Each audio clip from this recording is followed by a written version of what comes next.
Hi there, you guys. All right, so continuing Dragons in a Bag. This is chapter 10, which is about where Mrs. O'Connor's class left off. You're about halfway through chapter 10.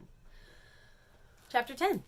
I take a few steps toward the guardhouse and then realize Trub's heading in the opposite direction. Where are you going? I call after him. Trub crosses the cobblestone road that runs between the park's stone gateposts. Let's use this one instead, he suggests. We don't want to risk another unintended landing. The park is closed to traffic, so I don't have to look both ways before I cross the road and follow Trub over to the other guardhouse. It's identical to the one Ma and I used last time. I watch as Trub pulls two thin metal rods from his shirt pocket. He sticks them into the lock in the center of the guardhouse door, and after a few twists of his wrist, the lock clicks open. Trub pulls the door back and gestures for me to go inside. After you, Jax. I climb the two short steps, but then turn to face my grandfather. Where are we going exactly? I really can't say, Jax. The transporter reads our intentions, and we intend to find Ma wherever she is. So does that mean we're going back to the land of dinosaurs? I ask in my bravest voice. Trub shakes his head. I doubt Ma would still be there, but I think she may be in the vicinity, so to speak. It's possible those dragons you got in that bag pulled the transporter off course. It read their intention instead of Ma's. And the dragons wanted to be with dinosaurs? I guess they wanted to go home, but Ma had something else in mind, and you all landed in Gondwana instead. Gondwana? That's one of the supercontinents. Trub's eyebrows go up, and I can tell he's impressed. That's right, son. How'd you hear about Gondwana? Geography is one of my specialties, I tell him, though technically supercontinents fall under paleogeography. The continents we know today were once merged. Gondwana eventually broke apart to form the continents in the southern hemisphere: Antarctica, Australia, South America, and Africa, which includes Madagascar, Trub adds. I think for a moment. If that's where the dragons were born, then there must still be magic there. Trub nods and says, I expect so. Africa's called the cradle of civilization. Know why? Sure, I reply. That's where the human race started out. Right. And when humans began to migrate, they took magic with them all over the world. So what happened? Trub sighs and looks at the bustling avenue. We both wince as a fire truck races by with its lights flashing and sirens wailing. An ambulance follows close behind, and a car horn blasts as drivers try to get out of the way. That's a long story, Jax, Trub says in a weary voice. Let's save it for another time. Okay, I say. Trub nods toward the guardhouse. You ready to go get Ma? I nod back at him and step inside the dark, musty guardhouse. Trub climbs in behind me and pulls the door shut. I hear him take a deep breath, so I do the same. Trub rests his hands on my shoulders and says, Try to clear your mind, Jax. Focus on Ma and nothing else. I do as I'm told and picture Ma in the jungle.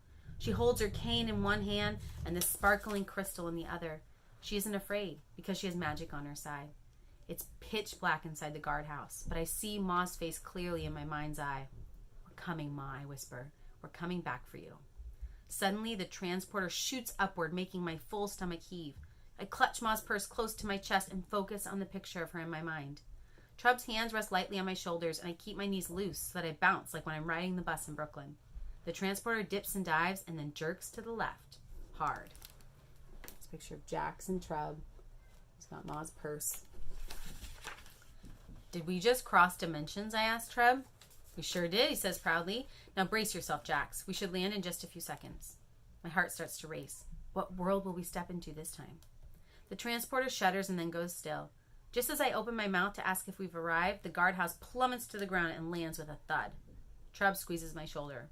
You okay, Jax? He asks. I nod, but then realize Trub needs to hear me say the words out loud. I'm fine, I tell him, and I mean it. I'm nervous, but I'm not afraid. Trub moves his hands from my shoulders to the door. He gives it a good shove, and the black iron door creaks open on stiff hinges. I don't think this transporter has been used in a while, but it seems to have brought us to the right destination. My racing heart slows as I take a deep breath and step out of the guardhouse. I don't need Trub to tell me that we've landed in the realm of magic. This world is totally different from the land of dinosaurs I visited with Ma. The lavender sky above us shimmers with light, even though I can't see the sun or the moon. The air is cool and dry, and butterflies twirl by on a gentle breeze. I take a deep breath and wonder if we're near the sea. I can't tell if the sun has just set or if it's about to rise, but everything in this world seems to be at peace. The guardhouse has landed on a dirt road, and it stretches out before us like a never-ending carpet.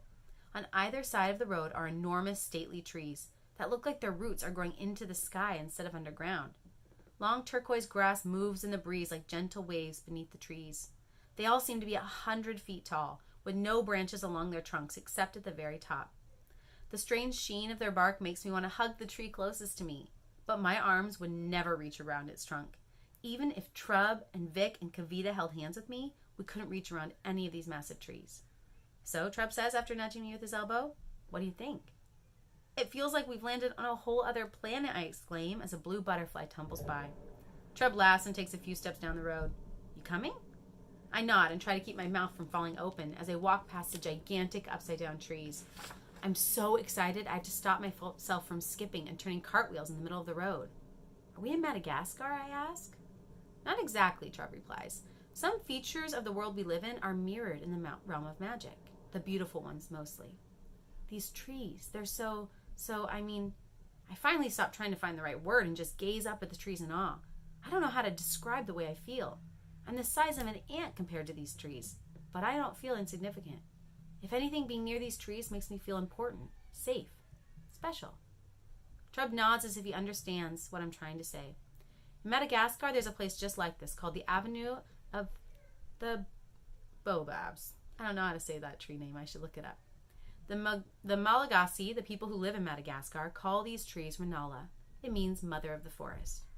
That makes perfect sense to me. Being near these magical trees makes me feel like I've got Mama's arms wrapped around me. But then I remember that Mama is actually far away, and that reminds me of our mission. Where's Ma? I ask Trub. She should be around here somewhere, Trub says. So there's the picture of them in the trees. How did you know Ma would be here, I ask.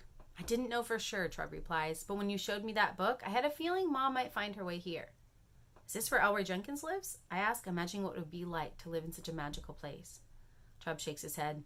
Elroy doesn't really stay in one place. He's more of a nomad. A rolling stone, I ask? Trub nods. I don't know if Ma told you this, Jax, but when it comes to the future of magic, there are two camps. Those who feel the realms should remain separate, and those who want the realms to merge. Ma's in the first camp, and Elroy's in the second. That's why he sent those dragons to Brooklyn. I expect he thought Ma would come around to his way of thinking on the matter. Which camp are you in, I ask. Trub takes a deep breath. I really don't know, Jax. This realm is a sanctuary for many beings and creatures that just wouldn't be safe in our world. But the longer they stay hidden here, the more foreign and frightening they become to humans. People fear what they don't know. And when you're separated from folks just because you're different, well, our people know what that feels like. Trub's words feel like another riddle. I think maybe he's talking about segregation, when black people were kept separate from white people. It's not legal anymore, but I still have to take a bus to get to school because Mama didn't want me going to the school right next to where we live. She said I'd learn more in an integrated environment. I wonder what it would be like to live in a world integrated with magical creatures. Maybe we need a third camp, I suggest. I mean, what if we could find a way to build a bridge between the two worlds? Then anyone who wanted to visit could cross over for a little while. Trub places his hand on top of my head and gives my brain an approving squeeze. That's just what we need, Jax. Middle ground. See? That's why we need young folk like you on board. We need fresh ideas and a new way of looking at things. Us old folks are too stuck in our ways sometimes. And speaking of old folks, look who it is. All right, I'll do chapter 11 next.